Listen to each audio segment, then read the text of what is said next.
Hey everyone in the YouTube world, welcome to my Flying Wheels YouTube channel. You guys have stumbled across the right channel if you love anything auto related. Today is real. Today's video is one of the most real videos that I'm ever going to put out there because it's one of those vlog type things. So I want to share an experience with you about being a used car dealer. I've talked about it before. Being a used car dealer is a tough gig. You know, generally speaking, you're a bad guy like 99% of the time. If you're selling cars, people want to take advantage of you. If you're buying a car from somebody, people want to take advantage of you. You're just always in a lose situation, specifically because, let's talk about a few things. The stigma. You're a used car dealer, so you say that out loud, kind of sounds like a bad word right off the bat. So I have to tell people, oh, what do you do for a living? A used car dealer. It just sounds a little like, ugh, cringy. You know, you just cringe at it. Unfortunately, that's the business. And that's the point of this channel, that I'm trying to change the industry. I want people to realize that we're real people. We have kids. We have families. We have bills. It's expensive to be a business owner in general. It's not easy to be a business owner, especially a stand-up business owner. You try to do the right thing. People don't always think you're doing the right thing. And they inherently assume you're out to get them, to take advantage of them. There is nothing wrong with making a profit, first of all. Walmart makes a profit. Is there anything wrong with Walmart? I'm not going to answer that one. So maybe yes, but capitalism, you know, you're a business owner. You're not there to do things for free. You're not a nonprofit. You need to pay for your bills. I need to pay for my daughter's gymnastics, my kids' soccer, preschool, and everything else, food for their table. But today's situation specifically, I want to talk about something. I didn't sell a car. I'm also an inspection station. So a customer of mine, a loyal customer, a good customer that comes in and we do all of his repair work. He has an 18-year-old son. They don't have a lot of money. He wants to buy an 06 Lexus with 200,000 miles for his son. Well, to be quite honest with you, I would rather he buy a 200,000 mile 06 Lexus than a 110,000 mile 06 Ford Focus, because it's going to last longer. It's probably in better shape. It's probably been cared for better, and it's not a throwaway car. So he brought it to me to look at his 06 Lexus to do a state inspection on it. Now, the town I live in, it's not a wealthy town. It's not a well-to-do town. The town my repair shop in, it's just, you know, like mid-class, working-class people. Everybody's out to get a deal. So everybody that comes into my shop haggles on price, negotiates everything. It's just the way of the world in my community. I'm used to it. Well, the 200,000 mile car that people need to get inspected is like a norm in my area. So he asked, Craig, can you look at this vehicle? Can you see what it needs to pass inspection? Well, first of all, it's a 200,000 mile car. So we did a full, 150 point state inspection on it. We checked everything for him because I know I'm going to be the one working on this car down the road. So we were thorough. And I told him, and I said, listen, it is going to need this, it's going to need this. I gave him like a $2,000 bill. But he's only paying $2,000 for the car. So I said, it needs $2,000 worth of work to be safe. It's going to need more after the fact. And keep in mind, everything has 200,000 miles on it.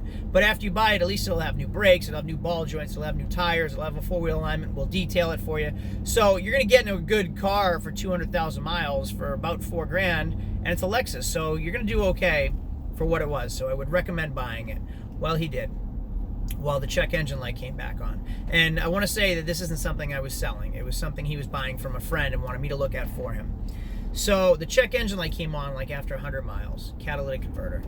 So I said, well, do the oxygen sensor first, then do the catalytic converter because the light came on again. Well, I'm sorry, you know what? I have a Diag guy. I pay him specific to come out to me to tell me what it needs.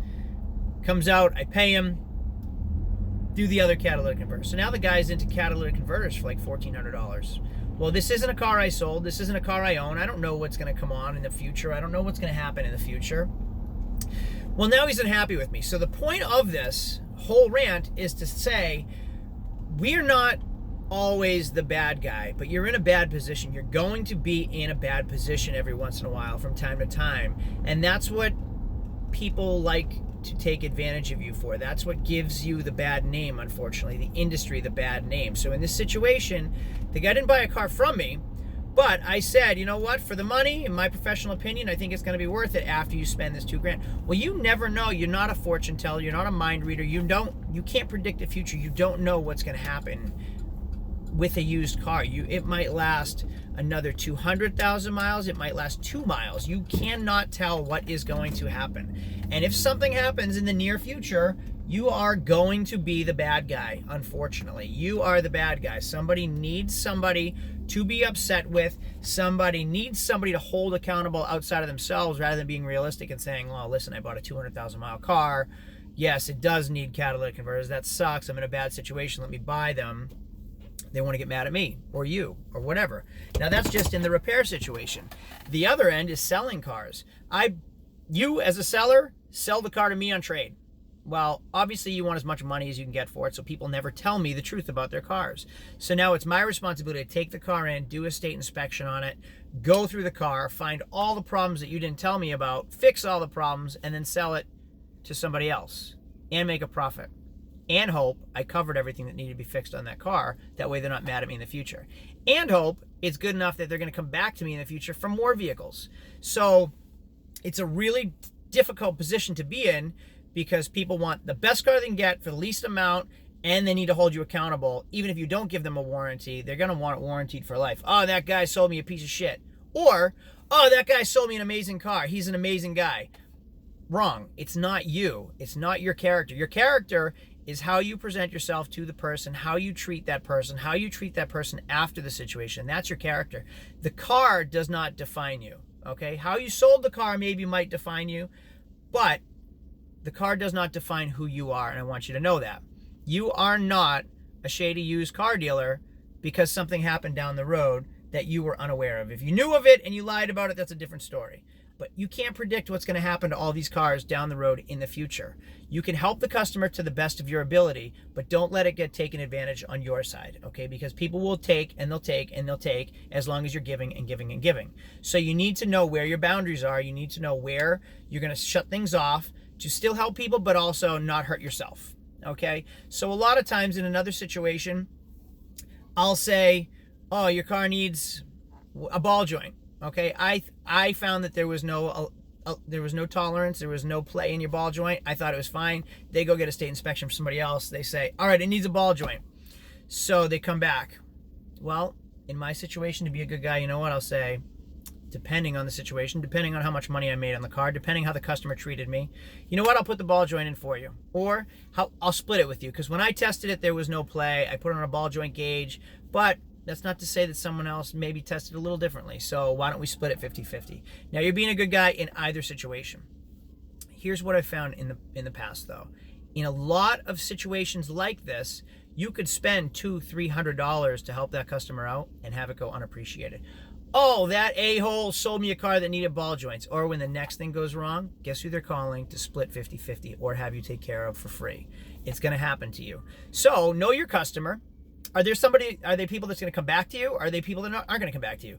Were they good to you up front? Did they give you your asking price, or did they beat you up front? Did you make a decent amount of money on the car? How did the whole situation handle? Just know that people are very fickle and funny.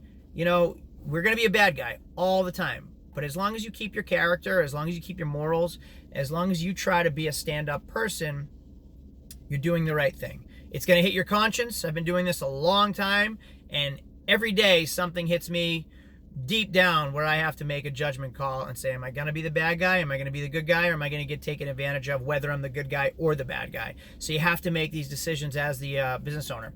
So things to think about in this industry, and they're important. And like I said, you're going to be the bad guy sometimes, but that doesn't mean you are a bad guy. If you've ever seen Wreck-It Ralph, does not mean you are a bad guy. So hopefully this video was helpful. Hopefully it was enthusiastic for you. You know, sometimes things are low. I want you to pick yourself up and know, as long as you're doing the right thing, you're still a good person.